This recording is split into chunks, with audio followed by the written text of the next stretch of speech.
அண்மை செய்தி. வேட்புமனுவில் தகவலை மறைத்ததாக இபிஎஸ் மீது எழுந்த புகார் குறித்து விசாரிக்க அனுமதியானது வழங்கப்பட்டிருக்கிறது. கூடுதல் விவரங்களோடு இணைகிறார் செய்தியாளர் மதியழகன். வணக்கம் மதியழகன், விவரங்கள்.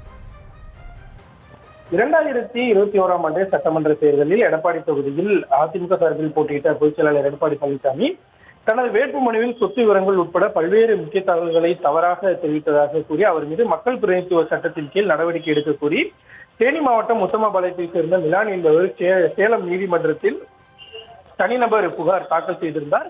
அதை விசாரித்த சேலம் நீதிமன்றம் இந்த புகார் குறித்து விசாரணை நடத்தி முகாந்திரம் இருந்தால் வழக்கு பதிவு செய்ய சேலம் குற்றப்பிரிவு போலீசாருக்கு உத்தரவிட்டிருந்தது. இந்த உத்தரவை ரத்து செய்ய கோரி எடப்பாடி பழனிசாமி சென்னை உயர்நீதிமன்றத்தில் மனு தாக்கல் செய்திருந்தார்.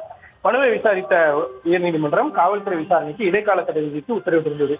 இந்த நிலையில் எடப்பாடி பழனிசாமியின் மனு நீதிபதி பி வேல்முருகன் முன்பு இன்று மீண்டும் விசாரணைக்கு வந்தது. அப்பொழுது எடப்பாடி பழனிசாமி தரப்பில் புகார்தாரர் மிலானி எடப்பாடி தொகுதியை சேர்ந்தவரோ தேர்தலில் போட்டியிட்டவரோ அல்ல எனவும் வேட்புமனுவில் எந்த தகவலையும் மறைக்கவில்லை எனவும் புகாரே விசாரணைக்கு உகந்ததல்ல எனவும் வாதிக்கப்பட்டது.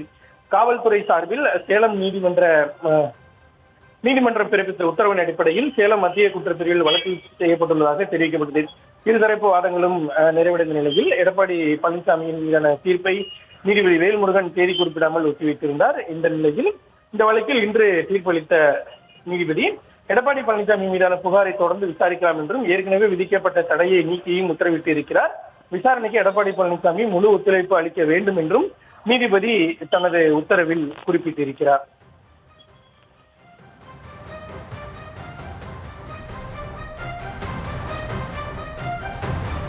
விவரங்களுக்கு நன்றி மதியழகன்.